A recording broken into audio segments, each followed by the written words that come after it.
Tumekutana na wadau wa mafuta katika mkoa wetu wa Dar es Salaam ambao wanauza mafuta kwa mfumo wa makampuni ya uagizaji na makampuni kuwa wamiliki wa vituo, lakini makampuni kuwa waagizaji na makampuni kupangisha vituo, lakini dila kuwa mwenye kituo na dila kuwa mwendeshaji wa biashara.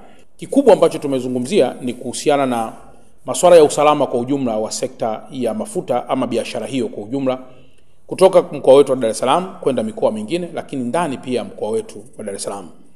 Kikubwa tumewaashua kwamba serikali iko bega kwa bega na wao katika nyakati hizi zote kuhakikisha kwamba tuna provide ulinzi wa kutosha katika mazingira yao ili biashara hizo ziendelee kuwa salama nyakati zote. Lakini pamoja na hayo kumekuwa pia kuna role yao kubwa ni kuhakikisha na wao wanakuwa pia na elimu kubwa ya uuzaji wa biashara hiyo, na hasa kupitia uuzaji wa mifumo ya vidumu vya mafuta. Nafahamu kwamba kuna wenzetu ambao wanafanya kazi kwenye boats kwenye boats za uvuvi. Boats hizi haziwezi kufika kwenye kituo cha mafuta. Nafahamu kwamba pia kuna minara ya simu inahitaji pia mafuta na minara hiyo haiwezi kwenda kwenye kituo cha mafuta. Sasa kuna utaratibu maalum ambao wenzetu wa EWURA wanausisitiza kuhakikisha kwamba mfumo wa uuzaji wa mafuta huo unakuwa katika hali ambayo iko salama. Pamoja na haya ni kwamba baadhi ya vituo ambavyo vimechomwa moto na kupata madhara ni vile ambavyo vilikuwa vikihusishwa pia na baadhi ya wanasiasa hapa nchini. Na pengine nitoe rai kwa vijana wote kwamba jambo hili si jema hata kidogo, na nisisitize kwamba mkoa wetu wa Dar es Salaam, kama ambavyo nimekuwa nikisema tangu awali, mkoa huu ni mkoa muhimu sana. Kamwe tusije tukajiangalia sisi wenyewe. Tambueni kwamba sisi tunahudumia nchi zisizo na bandari na ambazo hazikutamani kuwa hivyo zilivyo. Yani ni kama hapa Dar es Salaam kule Kigamboni anapotaka kuja upande wa pili ana option mbili. Moja, anapaswa kupanda boti. Hajatamani yeye kupanda boti. Ni kwa sababu ya namna Kigamboni jinsi ilivyo. Kwa jambo la kwanza tufahamu sisi wa Dar es Salaam, Dar es Salaam inahudumia wenzetu wa nchi zingine.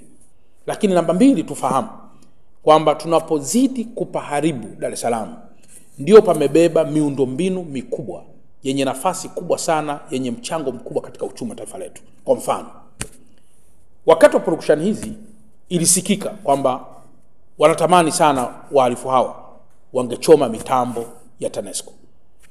Ndugu zangu waandishi wa habari, tuna Kinyerezi 1, tuna Kinyerezi 2, tuna Ubungo 1, tuna Ubungo 2, tuna Ubungo 3 na tuna Tegeta. Hizi gas plants kwa pamoja zinafanya production ya megawatt 952. Na production ya megawatt 952, mtakumbuka kwamba sisi pia Dar es Salaam ndio center kubwa ya upelekaji wa umeme Zanzibar. Maana ni kwamba tukibaki giza tumeisababishia Zanzibar pia kuwa giza. Lakini kama itoshi, Dar es Salaam ndio kwenye hospitali makubwa. Lakini kama itoshi, Dar es Salaam ndio kwenye bandari ambapo mizigo itakaposhuka hapa haiwezi kwenda mikoani kama barabara ziko zimefungwa. Kwa hiyo kabla hatujafanya jambo lolote ambalo ni uhasama kati yangu Chalamila au na mtu mwingine yoyote, lazima tutafakari kwamba kizazi kitakachoumia na machafuko yetu ni kikubwa mno kuliko hali ya kawaida. Na tujue kabisa kwamba utakapoigusa Dar es Salaam kwa namna yote. Leo Dar es Salaam tuna vituo zaidi ya 476. Vituo tu mafuta 476. Katika kila kituo kimoja, imagine kwamba kina watumishi 10. Chukua 10 mara 476. Unapata vijana wangapi walioajiriwa kwenye vituo hivyo? Na ambavyo kwa mfano vituo vya mafuta vilivyounguzwa, let's say vya Lake Oil, unadhani watumishi wangapi, vijana wenzetu na akina mama wenzetu wanaolisha familia zao kwa kutumia vituo hivyo, leo watakuwa wamekosa ajira?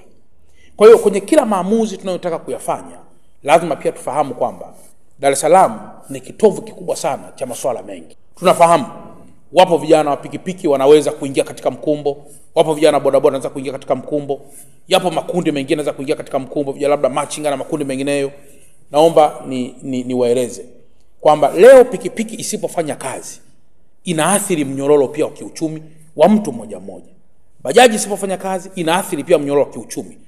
Kwa hiyo nitoe rai kwamba wenye viti wa serikali za mitaa wote kwa kusaidiana na watendaji wa kata zao wahakikishe wanaendelea kukaa na vijana wa pikipiki, vijana wa machinga na makundi mengine ya vijana katika mitaa yetu, kutoa elimu kubwa kuhusu madhara yanayoweza kutokea kama jambo hili tutaendelea kuliona katika hali ya mizaha.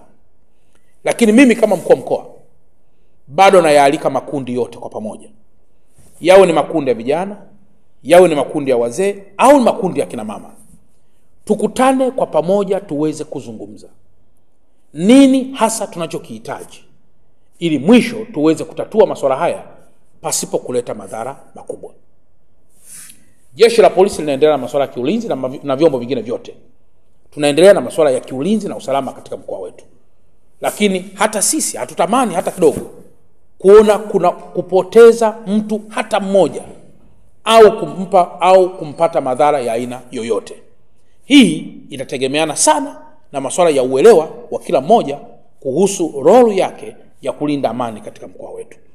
Kwa hiyo nihitimishe tu kwa kusema kwamba leo ni mwanzo wa kukutana na kundi moja, na ambalo ni maelekezo pia ya Mheshimiwa Rais na Amiri Jeshi Mkuu kuendelea kukutana na makundi haya nyakati hizi za uponyaji. Huu ni wakati wa healing, ni wakati wa uponyaji.